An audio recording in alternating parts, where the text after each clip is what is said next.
सूखी खांसी हो या कफ वाली, अगर बार बार खांसते खांसते परेशान हो चुके हैं तो ये वीडियो आपके लिए है। खांसी सिर्फ गले की नहीं, अंदर फेफड़ों और सांस की नलियों की परेशानी का संकेत भी हो सकती है। सूखी खांसी में गले में जलन, खुजली और बार बार खांसने की इच्छा होती है। कफ वाली खांसी में बलगम जमा हो जाता है, जिससे सांस लेने में भारीपन महसूस होता है।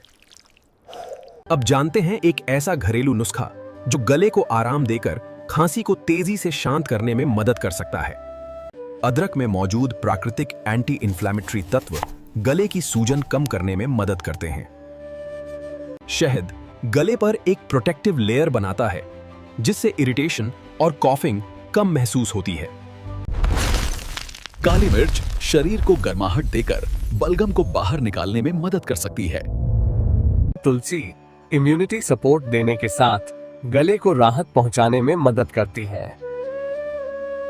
लौंग में एंटीबैक्टीरियल गुण पाए जाते हैं, जो गले की इरिटेशन को कम करने में मदद कर सकते हैं। एक ग्लास पानी में अदरक, तुलसी, काले मिर्च और लौंग डालकर 5 मिनट तक उबालें। हल्का ठंडा होने के बाद इसमें 1 चम्मच शहद मिलाएं।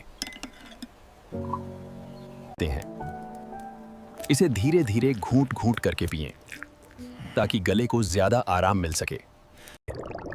गरम भाप और प्राकृतिक इंग्रेडिएंट्स गले की इरिटेशन को शांत करने में मदद कर सकते हैं।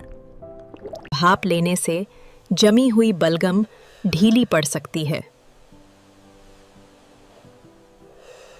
ठंडी चीजें, ज्यादा तला हुआ खाना और धूल मिट्टी खांसी को बढ़ा सकते हैं। ये हैं गरम सूप, हल्दी वाला दूध और पर्याप्त पानी शरीर को रिकवरी में मदद करते हैं। सिर थोड़ा ऊंचा रखकर सोने से रात की खांसी कम महसूस हो सकती है। अगर खांसी 2 हफ्ते से ज्यादा रहे, खून आए या सांस लेने में दिक्कत हो, तो डॉक्टर की सलाह जरूरी है। मजबूत इम्यूनिटी शरीर को इन्फेक्शन से लड़ने में मदद करती है। अच्छी नींद, हल्की एक्सरसाइज और हाइड्रेशन रिकवरी को तेज कर सकते हैं। सही देखभाल और घरेलू उपायों से खांसी में आराम महसूस किया जा सकता है।